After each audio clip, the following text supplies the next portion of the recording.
आगे बढ़ेंगे खबरों के सिलसिले में। और हिमाचल में कोरोना काल में भर्ती किए गए आउटसोर्स कर्मियों को लेकर सरकार ने बाहर का रास्ता दिखा दिया है और शनिवार को इनकी नौकरी का आखिरी दिन था, जिसके चलते आउटसोर्स कर्मचारी अब परेशान हो गए हैं। वो कहीं पुलिस प्रशिक्षण केंद्र डरोह में 22वें दीक्षांत समारोह में प्रदेश के मुख्यमंत्री सुखविंदर सिंह सुक्खू मुख्य अतिथि के रूप में शिरकत करने पहुंचे थे, जहां पर ये आउटसोर्स कर्मी मुख्यमंत्री से मिलने पहुंचे। उस दौरान एक महिला मुख्यमंत्री के पैरों में जा गिरी और रोने लगी, जिस पर सुरक्षा कर्मियों ने महिला को पीछे हटाया।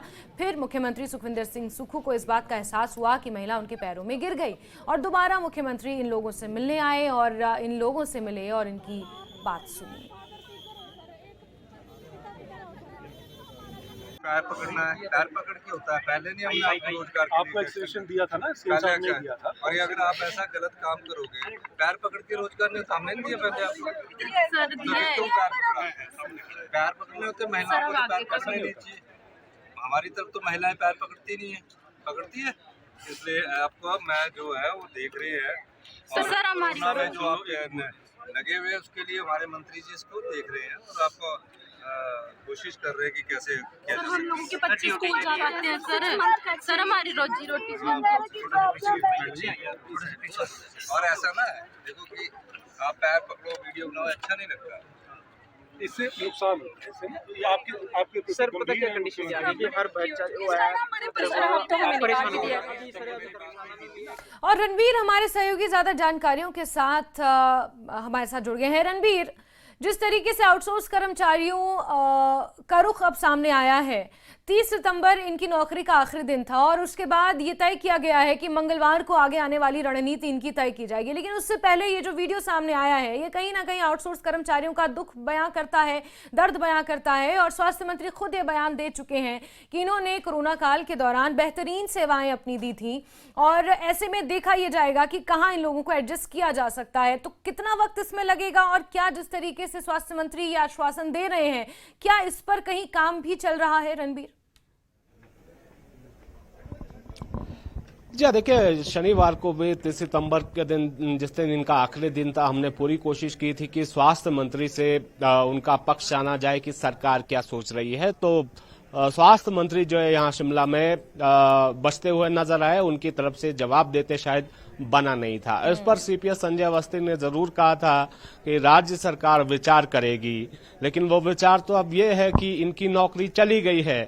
खैर, राज्य सरकार की तरफ से और कोई अभी तक बात निकल कर नहीं आई है, ना ही अगर इन्हें जो है सेवा विस्तार दिया जाना चाहिए था या फिर जिनका जो कॉन्ट्रैक्ट था इसको थोड़ा आगे बढ़ाया जाना होता तो वो 1-2 दिन पहले हो जाता। लगता नहीं है कि अब कोई फैसला राज्य सरकार इसमें लेगी या राज्य सरकार की तरफ से इनके भविष्य पर कोई फैसला लिया जाएगा, इसका थोड़ा इंतजार करना होगा। लेकिन जिस तरह से स्वास्थ्य मंत्री बचते हुए नजर आए तो उससे लगा यही कि शायद मंशा सरकार की जो है इन्हें कंटिन्यू करने की नहीं है।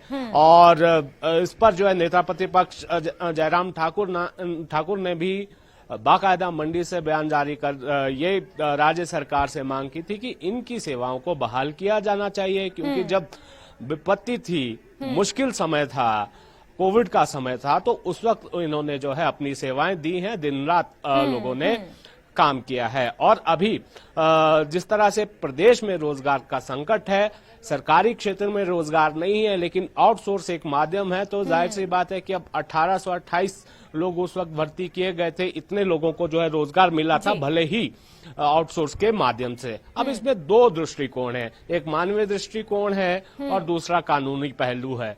कानूनी लिहाज से देखें तो राज्य सरकार के पास पूरा इख्तियार है कि वो किसे नौकरी पर रखे, किसे ना रखे आउटसोर्स पर। और ये भी बात सही है कि इनकी जो नियुक्ति है वो सरकार ने नहीं, वो ठेकेदार या किसी कंपनी के माध्यम से होती है। लेकिन यहाँ पर राज्य सरकार का दायित्व बन जाता है कि जब इस समय प्रदेश में जिस तरह की आपदा आई है, कई सारे जो लोगों का जो रोजगार है, स्वरोजगार है, वो कई तरह से प्रभावित हुआ है। तो इस पर राज्य सरकार को देखना चाहिए, फैसला राज्य सरकार को इस पर करना चाहिए। ये राज्य सरकार की तरफ से साफ नहीं किया गया है कि इन्हें जो है हम रखेंगे नहीं। ये कहना कि राज्य सरकार विचार कर रही है, जैसे सीपीएस संजय अवस्थी ने कहा है, तो अब देखना होगा बिल्कुल। कि सरकार क्या विचार रणबीर, कर रही है। अगर विचार जी, और अगर इनकी संख्या की बात की जाए तो लगभग 1700 के आसपास ये आउटसोर्स कर्मचारी हैं, कोविड वॉरियर्स जिन्हें नाम दिया गया है, और ये बेघर हुए हैं। इसके अलावा टांडा मेडिकल कॉलेज के प्रिंसिपल का भी बयान सामने आया था, जिसमें उन्होंने ये माना है कि इन्होंने महत्वपूर्ण सेवाएं कोरोना काल के दौरान दी और वो एक एक्सेप्शनल स्थिति थी और आज भी हमें इनकी जरूरत है, और सरकार से उन्होंने ये मांग की है कि जल्द से जल्द इनकी सेवाओं को बहाल किया जाए। इसके अलावा रणबीर, एक और दृष्टिकोण है, और इसी संदर्भ में नेता विपक्ष जयराम ठाकुर से भी हमारी चर्चा हुई थी। उन्होंने कहा था कि ये सरकार के हाथ में है, जो कुछ ऐसे स्वास्थ्य संस्थान है जहां पर स्टाफ की कमी है, जहां पर लोगों की किल्लत है, वहां पर भी संभव हो कि इन लोगों को एडजस्ट किया जाए, और यही बयान अपरोक्ष रूप से स्वास्थ्य मंत्री ने भी दिया था। हालांकि अभी वो इस पर खुलकर बयान नहीं दे रहे हैं, लेकिन उनकी एक बाइट इसको लेकर भी थी। रणबीर, जास्मीन, देखिए आपने बिल्कुल सही कहा कि ये दो पहलू जिसका जिक्र मैंने भी पहले किया, एक मानवीय दृष्टिकोण है, दूसरा जो है कानूनी पहलू है। सरकार के पास इख्तियार है वो क्या करेगी। अगर आप दूसरी तरफ देखें, बहुत सारे ऐसे लोग हैं सेवानिवृत्त हो गए हैं, आईएएस अधिकारी भी जिनको सेवा विस्तार दिया गया है, एक साल का और मोटी तनख्वाह उनकी है। एक सवाल के जवाब में जब मॉनसून सत्र के दौरान ये सवाल लगा था, उस वक्त भी विपक्ष की तरफ से मांग उठाई गई थी, और ये कोविड वॉरियर्स जिन्हें कहा गया था, इन्होंने बिल्कुल विपरीत समय में अपनी सेवाएं दी। मॉनसून सत्र के दौरान कुल 6 दिन इन्होंने धरना दिया है। सदन में जब प्रश्न पूछा गया कि सरकार क्या इनकी सेवाएं जो है वो बहाल करेगी, जो एक्सटेंशन इन्हें 30 सितंबर तक थी, क्या उसे बढ़ाया जाएगा, तो स्वास्थ्य मंत्री ने ये कहा था कि कोविड के समय में 1828 जो कर्मियों की जो है स्वास्थ्य विभाग में नियुक्ति की गई थी, और उन्होंने ये बताया कि इनके वेतन पर 2 करोड़ से ज्यादा का खर्च आता है। ये भी नहीं बताया कि 1 महीने में आता है पूरा साल का। तो ये संवेदनशीलता हमने वहां पर देखी कि किस तरह का वक्तव्य उनका था। और ये भी उन्होंने कहा था, जास्मीन अच्छे से मुझे याद है, उन्होंने कहा कि कानूनी पहलू पर भी देखना होगा कि एक छोटी सी गलती से ओम प्रकाश चौटाला के साथ क्या हुआ। हाँ। तो यह राज्य सरकार का भी दृष्टिकोण झलकता है कि एक तरफ जो बड़े पदों पर जो आईएएस है, जिनकी पहुंच है, उनको आप सेवा विस्तार दे देते हो, और इतने छोटे स्तर पर, वो भी स्वास्थ्य जैसे क्षेत्र में कितनी स्टाफ की भारी कमी है। रेगुलर भर्ती आपने करनी है या कॉन्ट्रैक्ट पर भर्ती करनी है, तो उसके लिए जो है समय भी ज्यादा लगेगा और पैसा भी राज्य सरकार का ज्यादा खर्च होगा। भले ही आउटसोर्स की नीति अभी है, तो इसमें कुछ लोगों का परिवार चल रहा था, बिल्कुल, तो थोड़ा समय उन्हें दिया जाना चाहिए। रणबीर, आपने सही कहा, और जिस तरीके से 2 दृष्टिकोण आप यहाँ पर गिना रहे हैं, एक तो सरकारी पहलू है जिस पर आपने बात की, लेकिन अगर मानवीय दृष्टिकोण के आधार पर रणबीर हम बात करें तो खबरें ऐसी भी निकल कर आई हैं जिसमें कांगड़ा में कुछ लोग सुसाइड करने की कगार पर है, कुछ की मौत हुई है, तो उनके जो माँ बाप हैं वो जिम्मेदार ठहरा रहे हैं। ऑफ कैमरा उन्होंने बात की है न्यूज 18 से, और ये जिम्मेदार ठहरा रहे हैं कि हमारा बच्चा, क्योंकि उसकी तनख्वाह नहीं मिली थी लंबे समय से, कोविड के दौरान उसने अपनी सेवाएं दी थी और आज उसकी मौत हो गई है, कहीं ना कहीं सरकार इसको लेकर जिम्मेदार है। ऑफ कैमरा ये लोगों ने बात कही है न्यूज 18 से। इसके अलावा जो अभी वाकया सामने आया, जो महिला पैरों पर गिर जाती है सार्वजनिक तौर पर मुख्यमंत्री सुखविंदर सिंह सुक्खू के, तो ये एक मानवीय दृष्टिकोण है। रणबीर, अगर आगे चल के कोई इस तरह की जो अनहोनी होती है या कोई बड़ा मामला इसको लेकर सामने आता है, तो फिर आखिर जिम्मेदार कौन होगा, ये भी बड़ा सवाल है।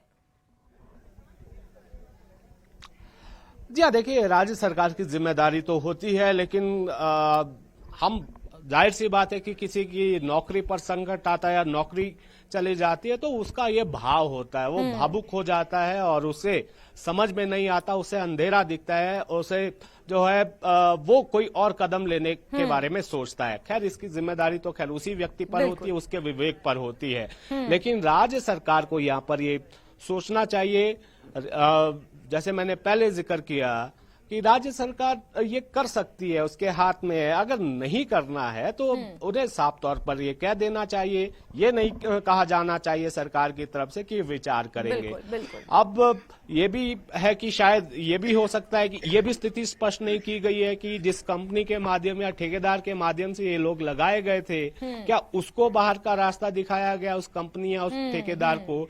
ये भी नहीं बताया कि उस कंपनी को या ठेकेदार को अगर बाहर किया गया है तो आप ही को हम दूसरी कंपनी के माध्यम से रखेंगे। तो ये थोड़ी स्पष्टता होनी चाहिए, इससे पहले कि निराशा जो है और बढ़ जाए। बिल्कुल रणबीर, और जिस तरीके से इन कोविड वॉरियर्स ने कहा है कि मंगलवार को ये अपनी आगे की रणनीति तय करेंगे, लंबे समय से ये आंदोलनरत हैं, आगे ये किस तरीके से अपने आंदोलन को तेज करेंगे या फिर सरकार के खिलाफ या सरकार के समक्ष किस तरीके से अपनी आवाज को बुलंद करेंगे, देखना महत्वपूर्ण होगा। रणबीर, तमाम जानकारियों के लिए आपका बहुत शुक्रिया।